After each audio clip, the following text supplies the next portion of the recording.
Esdras, capítulo 1. No primeiro ano de Ciro, rei da Pérsia, em cumprimento à palavra do Eterno anunciada por Jeremias, o Eterno incitou Ciro, rei da Pérsia, a fazer um pronunciamento oficial em todo o seu reino. Ele o formulou da seguinte maneira: Decreto de Ciro, rei da Pérsia. O Eterno, o Deus dos céus, entregou-me todos os reinos da terra. Ele também me encarregou de construir um templo de adoração a Ele em Jerusalém de Judá. Todos os que pertencem ao povo do Eterno, sintam-se convocados, e que o Eterno, seu Deus, esteja com vocês. Subam a Jerusalém de Judá e reconstruam o templo do Eterno, o Deus de Israel, o Deus de Jerusalém. Quem ficar para trás, onde quer que esteja vivendo, ajudará enviando prata, ouro, ferramentas e animais, além das ofertas voluntárias para o templo de Deus em Jerusalém. Os chefes das famílias de Judá e de Benjamim, os sacerdotes e levitas, e todos aqueles que Deus despertou, partiram para reconstruir o templo do Eterno em Jerusalém. Os vizinhos ajudaram, trazendo entusiasticamente prata, ouro, ferramentas, animais, objetos de valor e, acima de tudo, ofertas voluntárias. O rei Ciro também entregou a eles todos os objetos e utensílios do templo do Eterno que Nabucodonosor havia levado de Jerusalém e que estavam no templo dos seus deuses. O rei da Pérsia designou o tesoureiro Mitredate responsável pela transferência. Ele fez um levantamento completo daqueles itens e os entregou a Sesbazar, governador de Judá. Eis a lista: 30 bacias de ouro, 1000 bacias de prata, 29 panelas de prata, 30 tigelas de ouro, 410 tigelas de ouro de segunda linha, 1000 itens variados. Ao todo, Sesbazar levou consigo 5.400 objetos de ouro e de prata quando voltou com os exilados da Babilônia para Jerusalém. Esdras, capítulo 2. Estes são os habitantes da província que retornaram do cativeiro, os exilados que Nabucodonosor, rei da Babilônia, tinha levado cativo. Eles voltaram para Jerusalém e Judá, cada um para sua cidade. Acompanhavam Zorobabel, Jesua, Neemias, Seraías, Reelaías, Mardoqueu, Bilzã, Mispar, Bigvai, Reum e Baaná. Este é o número dos que retornaram, de acordo com sua família de origem. Parós, 2.172. Cefatias, 372. Ara, 775. Paate Moabe, descendentes de Jesua e Joabe, 2.812. Elão, 1.254. Zatu, 945. Zacai, 760. Bani, 642. Bebai, 623. Asgade, 1.222. Adonicão, 666. Bigvai, 2.056. Adim, 454. Ater, descendentes de Ezequias, 98. Bezai, 323. Jora, 112. Rassum, 223. Gibar, 95. Israelitas identificados por lugar de origem: Belém, 123.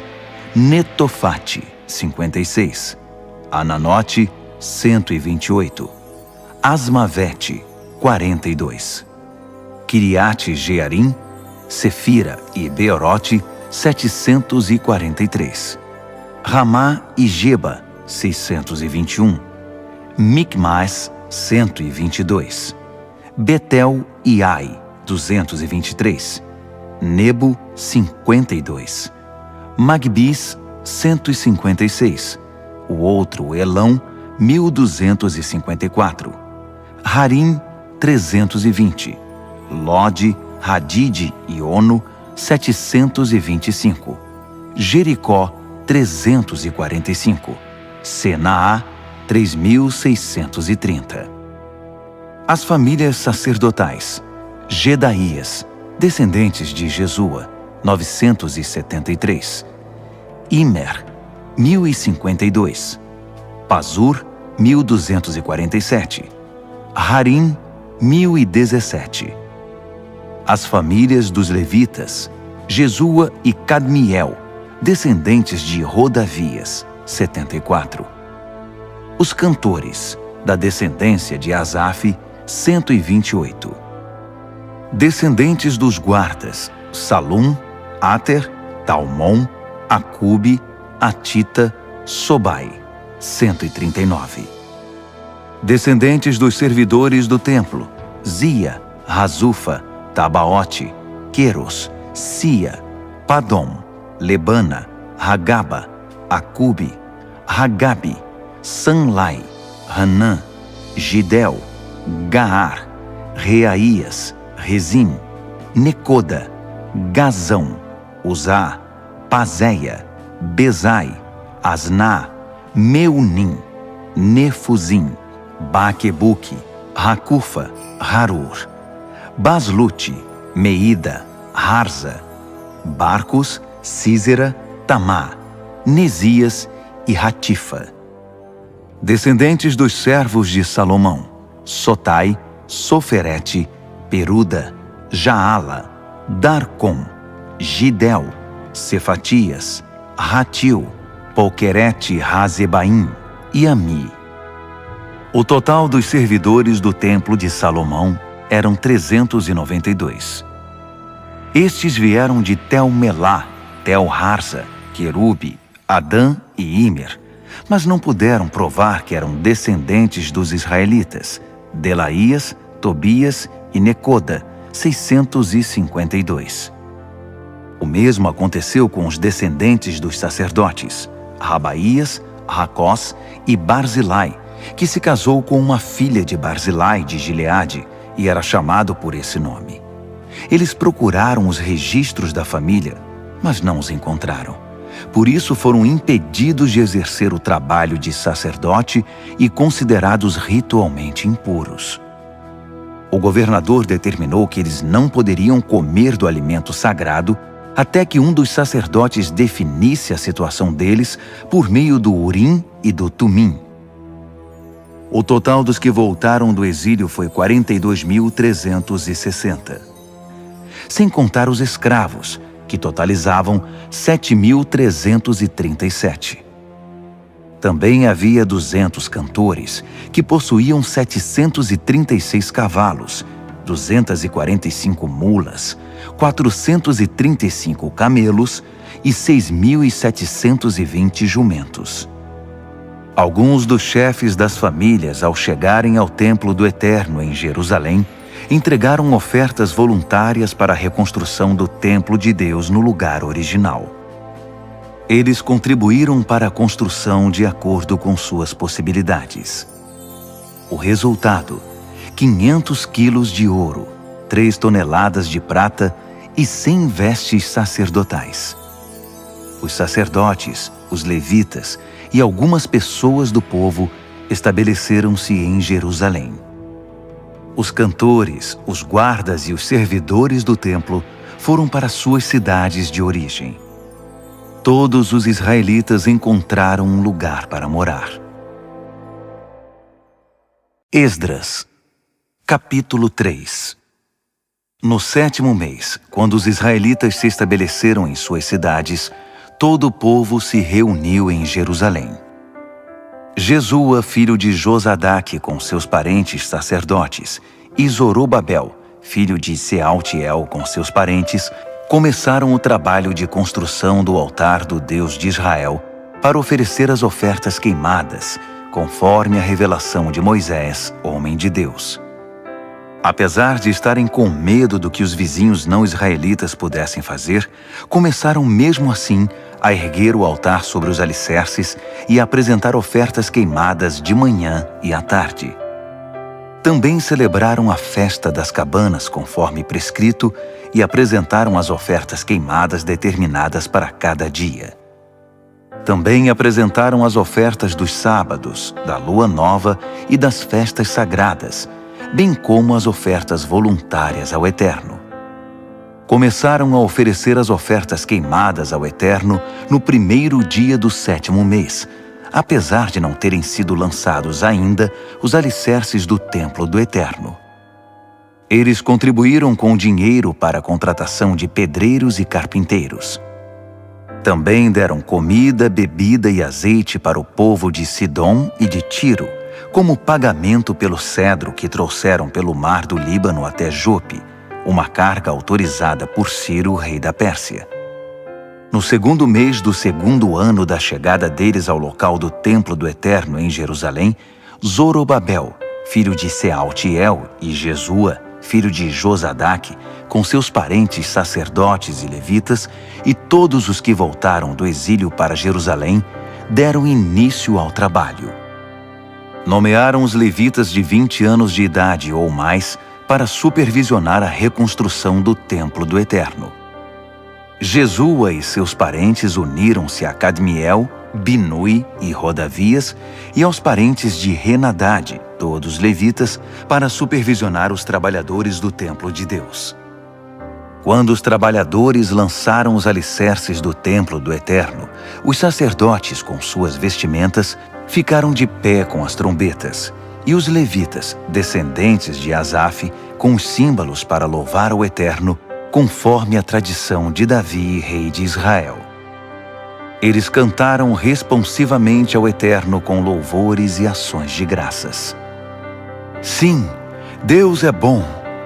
Ah, sim, Ele nunca deixará de amar a Israel.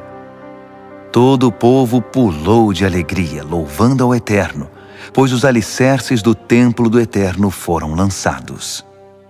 Enquanto a multidão cantava alegremente, muitos dos sacerdotes, levitas e chefes das famílias que tinham visto o primeiro templo choravam incontrolavelmente ao ver os alicerces do novo templo. Era impossível distinguir os sons de alegria do choro. O barulho podia ser ouvido de longe. Esdras, capítulo 4. Os antigos inimigos de Judá e de Benjamim souberam que os exilados estavam reconstruindo o templo do Eterno, o Deus de Israel. Eles vieram conversar com Zorobabel e com os chefes das famílias. Queremos ajudá-los porque também adoramos ao Deus de vocês. Temos oferecido sacrifícios a ele desde que Esar-Hadon, rei da Assíria, nos trouxe para cá. Mas Zorobabel, Jesua e o restante dos chefes das famílias de Israel responderam: de maneira alguma. A construção do templo do nosso Deus não significa a mesma coisa para vocês. Só nós construiremos o templo para o Eterno, o Deus de Israel. Fomos nós que recebemos de Ciro, rei da Pérsia, a incumbência de reconstruí-lo. Depois disso, aqueles homens começaram a fazer de tudo para desanimar o povo de Judá e para amedrontar os trabalhadores. Eles chegaram a contratar gente de fora para atrapalhar. A perturbação durou 15 anos, durante todo o reinado de Ciro até o reinado de Dario, rei da Pérsia. Na verdade, no início do reinado de Xerxes, eles fizeram uma denúncia contra os moradores de Judá e de Jerusalém.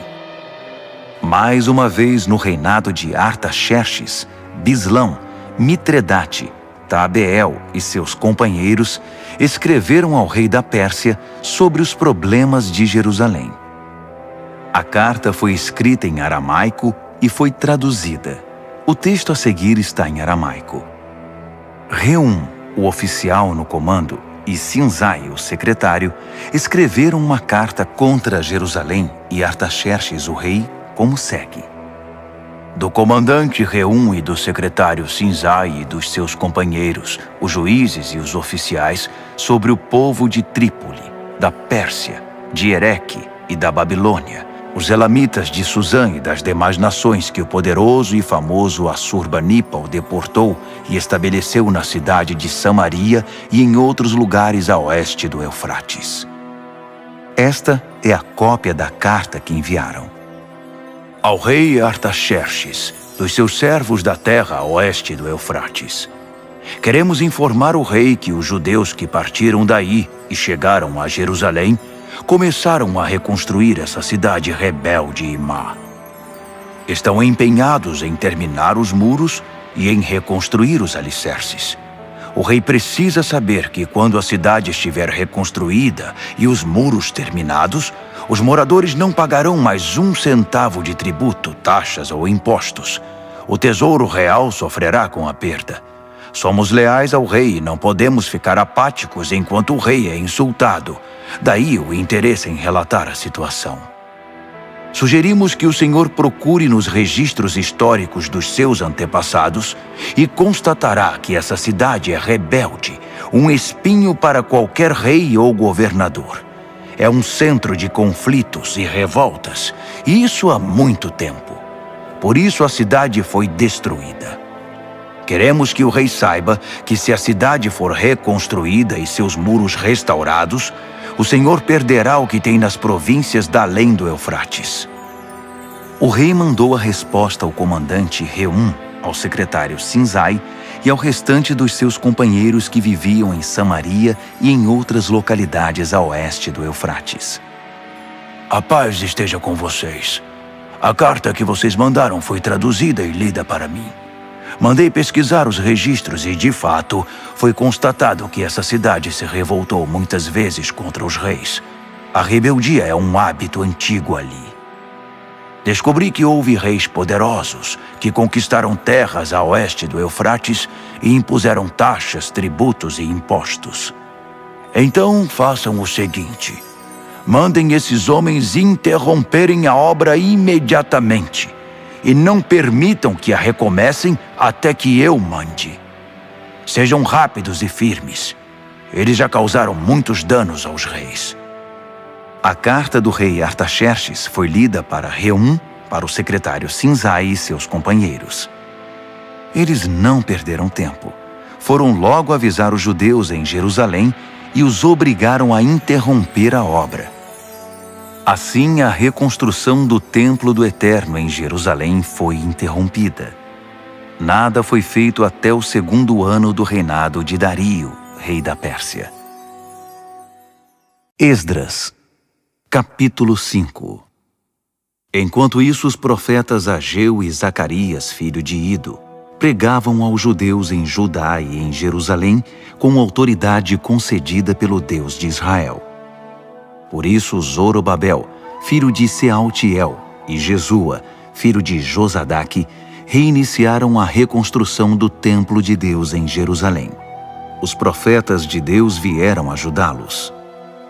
Tatenai, governador do território a oeste do Eufrates na época, Setar-Bozenai e seus companheiros procuraram os israelitas e perguntaram: quem deu autorização a vocês para reconstruir o templo e restaurar os muros? Então informamos a eles os nomes dos encarregados da construção. Mas Deus estava atento aos líderes dos judeus. Por isso a obra não foi interrompida até Dario ser informado e enviar a resposta oficial. Tatenai, governador do território a oeste do Eufrates, Setar-Bozenai e seus companheiros, os oficiais do território, enviaram uma carta ao rei Dario.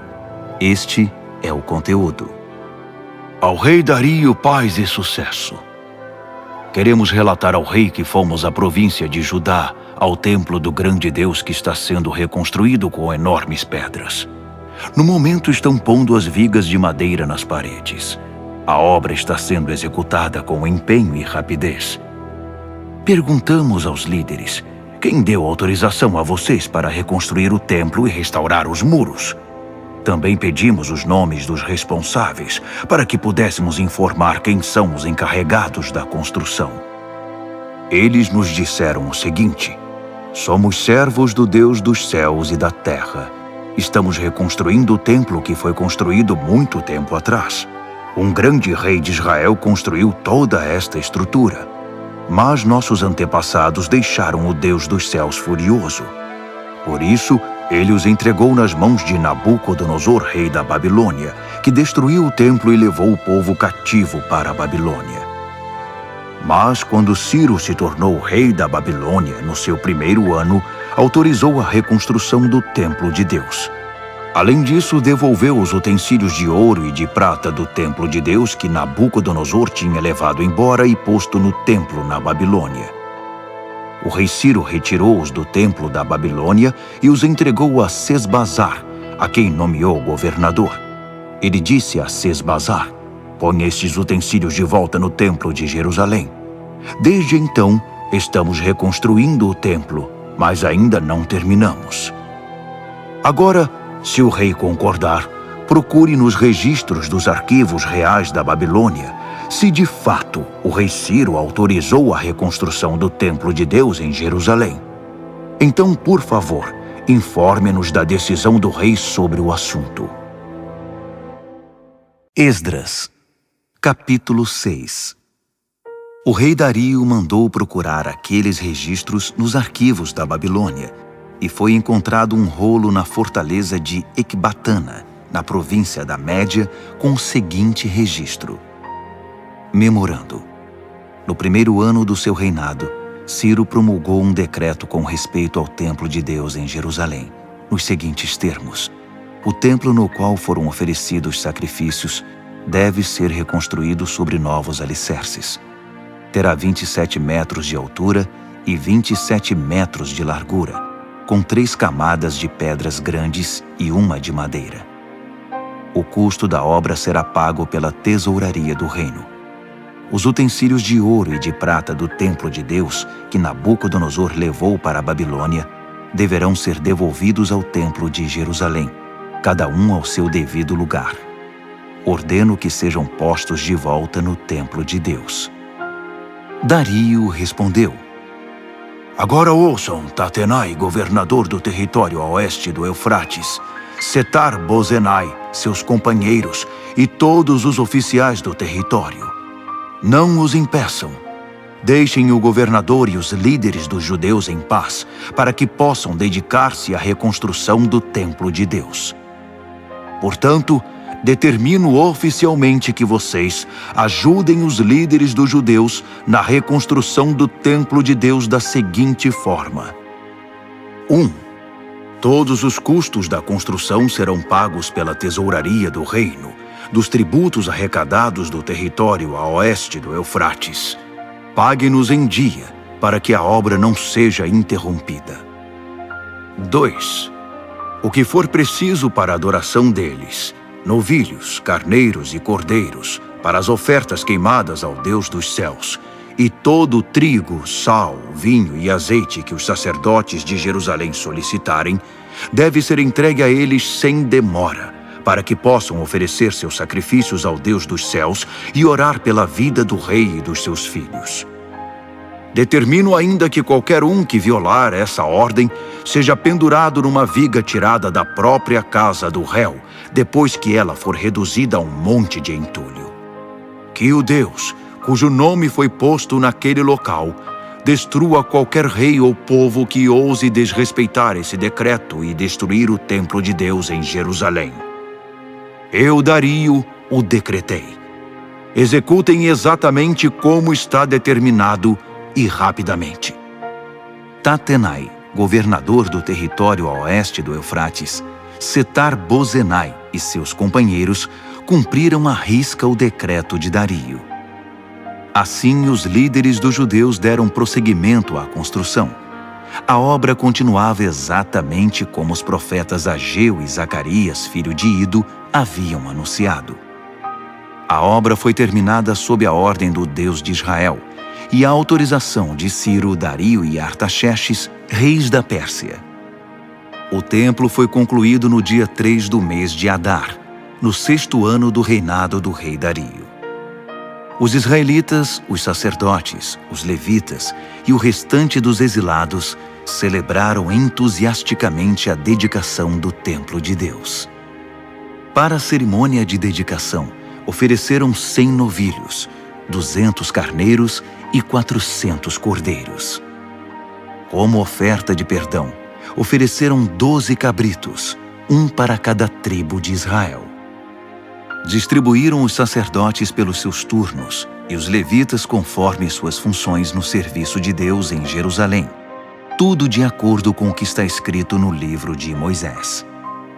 No dia 14 do primeiro mês, os exilados celebraram a Páscoa. Todos os sacerdotes e levitas, sem exceção, se consagraram. Estavam todos ritualmente puros, e os levitas ofereceram o cordeiro da Páscoa pelos exilados, por seus companheiros sacerdotes e por si mesmos. Os israelitas que voltaram do exílio e todos os que abandonaram as práticas profanas das nações vizinhas para se unir a eles e buscar o Eterno, o Deus de Israel, participaram da refeição da Páscoa. Os 7 dias da festa dos pães sem fermento foram uma alegre celebração.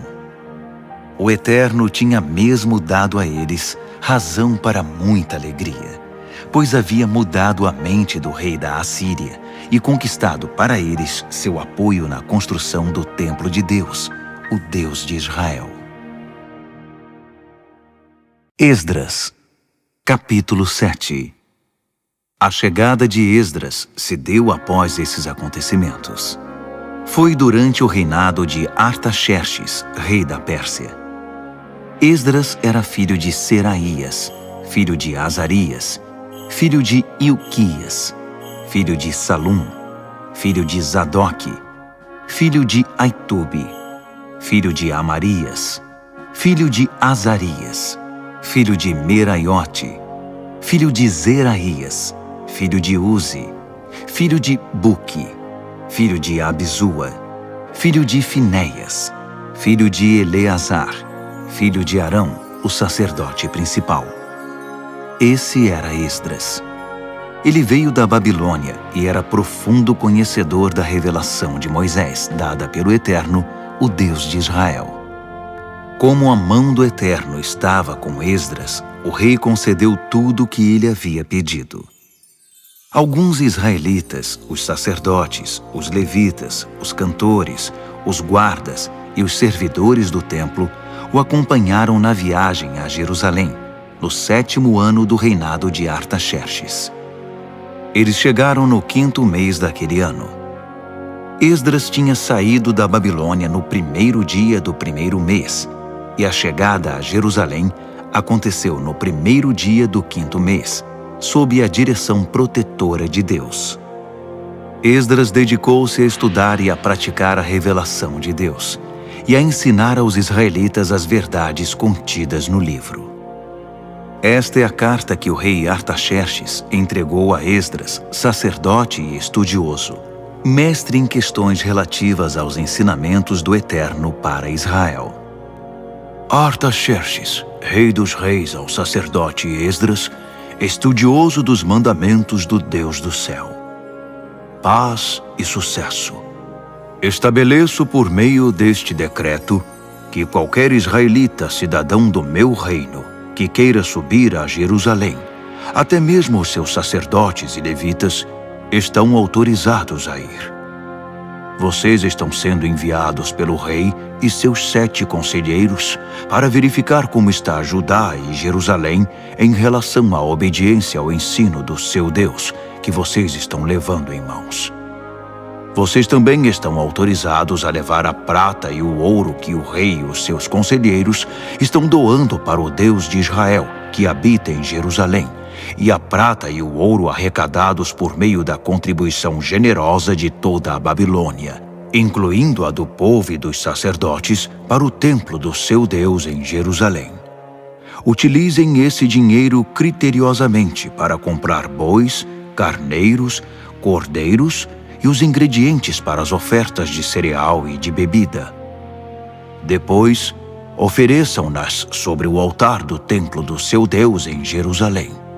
Fiquem à vontade para utilizar o restante da prata e do ouro naquilo que vocês e seus parentes acharem melhor, conforme a vontade do seu Deus. Entreguem ao Deus de Jerusalém os utensílios que foram devolvidos a vocês para o serviço no templo do seu Deus. Se precisarem de mais alguma coisa para o templo, paguem com os recursos da tesouraria do reino. Eu, o rei Artaxerxes, autorizo solenemente e determino a todos os tesoureiros do território a oeste do Eufrates que forneçam ao sacerdote Esdras, o estudioso dos mandamentos do Deus do céu, tudo de que ele precisar, até a quantia de 3,5 toneladas de prata, 100 tonéis de trigo, 10 barris de vinho, 10 barris de azeite e sal à vontade. Tudo que o Deus dos céus exigir para o templo deve ser entregue sem hesitação, porque o rei e seus filhos arriscariam provocar sua ira. Fique claro que ninguém poderá cobrar tributos, taxas ou impostos de nenhum sacerdote, levita, cantor, guarda do templo, servidor do templo ou qualquer trabalhador vinculado ao templo de Deus. Eu o autorizo, Esdras, com a sabedoria que Deus deu a você, a nomear magistrados e juízes para administrar a justiça a todo o povo do território a oeste do Eufrates, que viva de acordo com os mandamentos de Deus. Você tem a missão de ensinar os mandamentos de Deus aos que não os conhecem. Quem não obedecer aos mandamentos do seu Deus e às leis do rei, deve ser imediatamente processado e punido com morte, exílio, multa ou prisão. Bendito seja o Eterno, o Deus de nossos antepassados, que concedeu ao rei o propósito de honrar o templo do Eterno em Jerusalém. Além do mais, Deus fez que o rei e todos os seus conselheiros e oficiais influentes fossem benevolentes para comigo. O Eterno, meu Deus, esteve ao meu lado. Por isso estou pronto para ir. Já organizei a viagem de todos os líderes de Israel que irão me acompanhar. Esdras, capítulo 8. Estes foram os chefes das famílias e os que se alistaram para sair comigo da Babilônia, no reinado do rei Artaxerxes. Da família de Finéias, Gerson; família de Itamar, Daniel; família de Davi, Atos; família de Secanias; família de Parós, Zacarias com 150 homens registrados; família de Paate-Moabe, Elioenai, filho de Zeraías com 200 homens; família de Zatu, Secanias, filho de Jeeziel, com 300 homens; família de Adim, Ebede, filho de Jonatas, com 50 homens; família de Elão, Jesaías, filho de Atalias, com 70 homens; família de Cefatias, Zebadias, filho de Micael, com 80 homens; família de Joabe, Obadias, filho de Jeiel, com 218 homens; família de Bani, Selomite, filho de Josifias, com 160 homens; família de Bebai, Zacarias, filho de Bebai, com 28 homens; família de Asgade, Joanã, filho de Racatã, com 110 homens; família de Adonicão, trazendo os últimos, Elifelete, Jeuel, Semaías, com 60 homens; família de Bigvai, Utai e Zabude, com 70 homens. Eu os reuni próximo ao canal que desce para Aava. Acampamos ali 3 dias. Descobri que no grupo só havia leigos e sacerdotes, mas nenhum levita. Por isso, mandei chamar os líderes Eliezer, Ariel, Semaías, Eunatã, Jaribe, Eunatã, Natã, Zacarias e Mesulão, e os mestres Joiaribe e Eunatã. Depois, mandei que falassem com Ido, chefe da cidade de Cassifia. Expliquei o que deveriam dizer a Ido e a seus parentes que moram em Cassifia. mande-nos ministros para o templo do nosso Deus. A boa mão de Deus estava conosco. Por isso eles trouxeram um homem sábio da família de Mali, filho de Levi, filho de Israel, que se chamava Serebias. Entre filhos e irmãos vieram 18 homens. Trouxeram também Razabias e Jesaías da família de Merari. Entre filhos e irmãos eram 20 homens. Também vieram 220 servidores do templo, descendentes dos que ministravam no templo que Davi e os oficiais haviam designado para auxiliar os levitas em seu trabalho. Todos foram registrados pelo nome. Perto do canal de Ahava, proclamei um jejum, pois era hora de demonstrar humildade diante do nosso Deus e de orar por sua orientação e proteção na viagem, pelas pessoas e pelos bens que estávamos transportando. É que eu tinha ficado sem jeito de pedir uma escolta ao rei contra os assaltos na estrada. Em vez disso, dissemos a ele: o nosso Deus protege todos os que o buscam, mas se desvia daqueles que o abandonam. Assim jejuamos e oramos por nossa viagem, e Deus nos ouviu. Depois escolhi a 12 dos principais sacerdotes, Serebias, Razabias e 10 de seus irmãos, e pesamos a prata, o ouro, os utensílios e as ofertas para o templo do nosso Deus que o rei, os seus conselheiros e todos os israelitas haviam doado.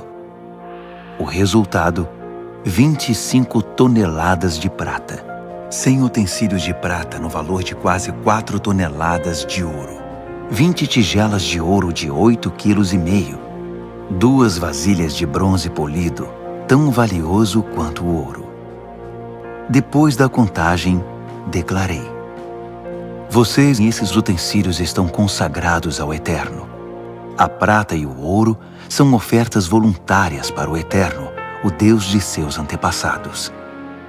Guardem esses objetos até que possam pesá-los no templo do nosso Deus, diante dos sacerdotes, dos levitas e dos chefes das famílias que estão em Jerusalém.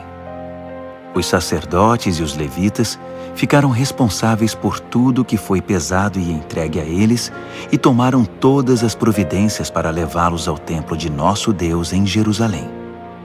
Saímos do canal de Ahava no dia 12 do primeiro mês, em direção a Jerusalém. Deus esteve conosco durante toda a viagem e nos protegeu de assaltos e de bandidos nas estradas. Chegamos a Jerusalém e aguardamos 3 dias. No 4º dia, a prata, o ouro e os utensílios foram pesados no templo do nosso Deus e entregues a Meremote, filho do sacerdote Urias. Eleazar, filho de Finéias, estava com ele, além dos levitas Josabade, filho de Jesua, e Noadias, filho de Binuí. Tudo foi contado e pesado, e registraram o peso total. Quando chegaram os exilados, eles ofereceram ofertas queimadas ao Deus de Israel como segue: 12 bois, representando as tribos de Israel, 96 carneiros, 77 cordeiros, 12 cabritos como oferta de perdão. Tudo isso foi oferecido como oferta queimada ao Eterno. Também divulgaram as ordens do rei aos administradores das províncias nomeados no território a oeste do Eufrates, e eles deram todo o apoio ao povo na obra do templo de Deus. Esdras, capítulo 9. Depois de tudo pronto, os líderes vieram conversar comigo. Disseram: o povo de Israel e os sacerdotes e levitas não se separaram dos povos vizinhos, nem das práticas perversas e obscenas dos cananeus, dos heteus, dos fariseus, dos jebuseus, dos amonitas, dos moabitas, dos egípcios e dos amorreus. Eles deram suas filhas em casamento a esses povos, e seus filhos se casaram com as filhas deles. A linhagem santa agora está misturada com esses povos.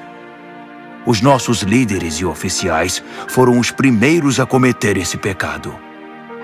Quando ouvi isso, rasguei minha roupa, até minha túnica. Arranquei cabelo da cabeça e da barba e me joguei no chão desesperado. Muitos estavam tremendo de medo em virtude do que Deus estava dizendo sobre a traição dos exilados. Eles se reuniram ao meu redor e se sentaram muito aflitos, aguardando o sacrifício da tarde. Na hora do sacrifício, criei coragem. Levantei-me e, com a roupa rasgada e a túnica na altura do joelho, levantei as mãos para o Eterno e orei. Meu Deus, estou tão envergonhado que nem consigo olhar para ti. Nossos pecados são maiores do que nós e nos impedem de enxergar. Nossa culpa chegou até o céu. Estamos atolados em culpa desde os tempos de nossos antepassados. Por causa do nosso pecado, nós, nossos reis e sacerdotes, fomos entregues a reis estrangeiros para sermos mortos, levados cativos, saqueados e envergonhados, como acontece hoje. Agora, por um breve momento, o Eterno, nosso Deus, permitiu que alguns de nós escapassem e pisassem de novo este santo lugar. Assim fez nossos olhos brilharem e aliviou um pouco o nosso sofrimento. Éramos escravos. Mesmo assim, o nosso Deus não nos abandonou. Ele nos fez obter o favor dos reis da Pérsia e nos tem dado coragem para reconstruir o templo do nosso Deus, restaurar suas ruínas e construir um muro de defesa para Judá e Jerusalém. Agora, ó Deus, depois de tudo isso, o que podemos dizer? Pois desprezamos os teus mandamentos, que nos deste por meio dos teus servos, os profetas. Eles nos disseram: a terra que vocês vão possuir está poluída, entulhada com a perversidade do povo que vive ali. Eles a contaminaram com suas práticas abomináveis. Por isso, jamais entreguem suas filhas em casamento aos filhos daqueles povos, nem deixem que as filhas deles se casem com seus filhos. Não permitam que esses povos se sintam à vontade no meio de vocês. Não se envolvam com eles, nem se tornem amigos deles, para que vocês se tornem um povo forte, ganhem bastante dinheiro e deixem um patrimônio razoável para os filhos. Depois de tudo isso que sofremos, por causa de nossos erros e da culpa que acumulamos, ainda que o castigo tenha sido muito menor que o merecido, porque tu nos livraste da opressão, estamos outra vez quebrando os teus mandamentos. Nossos filhos estão se casando com pessoas que praticam perversidades. Não seria isso motivo para que elimines este povo, sem deixar um único remanescente, sem dar a ninguém a chance de escapar? Tu és o Deus justo de Israel. E hoje não passamos de um pequeno bando de exilados que conseguiram sobreviver. Olha para nós, que estamos diante de ti com toda essa culpa. Mas sabemos que não vamos aguentar esta situação por muito tempo. Esdras, capítulo 10. Esdras chorava, prostrado diante do templo de Deus. Enquanto orava e fazia essa confissão, uma multidão imensa de homens, mulheres e crianças de Israel se aglomerou em torno dele, e todos começaram a chorar compulsivamente. Secanias, filho de Jeiel, da descendência de Elão, na condição de porta-voz do povo, disse a Esdras: Traímos o nosso Deus, casando-nos com mulheres estrangeiras dos povos ao redor. Mas nem tudo está perdido, ainda há esperança para Israel. Vamos fazer uma aliança agora mesmo com o nosso Deus. Vamos mandar embora todas essas mulheres e seus filhos, de acordo com o que o meu Senhor e aqueles que respeitam os mandamentos de Deus estão dizendo. Agora, Esdras, levante-se, tome a iniciativa e nós o apoiaremos. E não volte atrás. Assim Esdras arrancou dos sacerdotes, dos levitas e de todo Israel a promessa solene de acatar a proposta de Secanias. E eles honraram a promessa. Esdras deixou a praça que ficava em frente do templo de Deus e foi para a casa de Joanã, filho de Eliasibe, onde se hospedou. Ele continuou jejuando sem comer nem beber nada e chorando por causa da traição dos exilados. Depois disso, foram enviados mensageiros a todo o território de Judá e por toda Jerusalém, convocando os exilados a se reunirem em Jerusalém. Quem não aparecesse dentro de 3 dias, conforme a decisão dos líderes e das autoridades, teria seus bens confiscados e seria eliminado da comunidade. 3 dias depois, todos os homens de Judá e de Benjamim estavam em Jerusalém. No dia 20 do 9º mês, todos se sentaram na praça em frente do templo de Deus, impacientes, inquietos e ansiosos por causa da relevância do assunto da reunião e porque chovia muito. Finalmente, o sacerdote Esdras levantou-se e declarou: Vocês são traidores! Casaram-se com mulheres estrangeiras e assim aumentaram a culpa de Israel. Agora reconheçam seu erro diante do Eterno, o Deus de seus antepassados, e façam o que Ele exige de vocês. Mantenham distância dos povos da terra e separem-se das mulheres estrangeiras. Toda a congregação respondeu a uma só voz: Sim, faremos tudo o que você mandar. Mas havia uma ressalva. Veja bem, tem muita gente aqui e estamos na época da chuva. Você não espera que resolvamos isso agora, debaixo de chuva, não é? Vai ser preciso esperar um pouco, porque foram muitos os que cometeram esse erro. Devemos deixar que nossos líderes decidam pela congregação e que cada homem que vive em nossas cidades e tenha se casado com uma estrangeira compareça aqui numa data determinada, acompanhado das autoridades e dos juízes da cidade. Faremos isso até que o furor da ira do nosso Deus se afaste de nós. Os únicos que se opuseram à sugestão foram Jonatas, filho de Azael, e Jazeías, filho de Tiquvá, apoiados por Mesulão e pelo levita Sabetai. Então, os exilados decidiram pôr o plano em prática. O sacerdote Esdras escolheu pessoalmente homens que eram chefes de famílias. No primeiro dia do 10º mês, eles se reuniram para estudar a questão. No primeiro dia do 1º mês, todos os casos de homens que haviam se casado com mulheres estrangeiras estavam resolvidos. Entre as famílias dos sacerdotes, os que se casaram com mulheres estrangeiras foram: da família de Jesua, filho de Josadaque e seus irmãos, Maazéias, Eliezer, Jaribe e Gedalias. Todos se comprometeram em despedir suas mulheres e deram um aperto de mão, como sinal de compromisso. Também trouxeram um carneiro do rebanho como oferta de reparação. Da família de Imer, Hanani e Zebadias. Da família de Harim, Maazéias, Elias, Semaías, Jeiel e Uzias. Da família de Pazur, Elioenai, Maazéias, Ismael, Natanael, Josabade e Eleasa. Entre os levitas, Josabade, Simei, Quelaías, isto é, Quelita, Petaías, Judá e Eliezer. Entre os cantores, Eliasibe. Entre os guardas do templo, Salum, Telem e Uri. Entre os outros israelitas, da família de Parós, Ramias, Gesias, Malquias, Miamim, Eleazar, Malquias e Benaia. Da família de Elão, Matanias, Zacarias, Jeiel, Abdi, Jeremote e Elias. Da família de Zatu, Elioenai, Eliasibe, Matanias, Jeremote, Zabade e Aziza. Da família de Bebai, Joanã, Hananias, Zabai e Atlai. Da família de Bani, Mesulão, Maluque, Adaías, Jazube, Seal e Jeremote.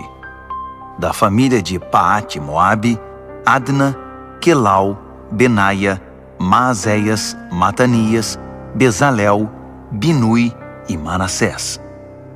Da família de Harim, Eliezer, Isias, Malquias, Semaías, Simeão, Benjamim, Maluque e Semarias. Da família de Hassum: Matenai, Matatá, Zabade, Elifelete, Jeremai, Manassés e Simei. Da família de Bani: Maadai, Anrão, Uel, Benaia, Bedias, Queluí, Vânias, Meremote, Eliasibe, Matanias, Matenai e Jaazai.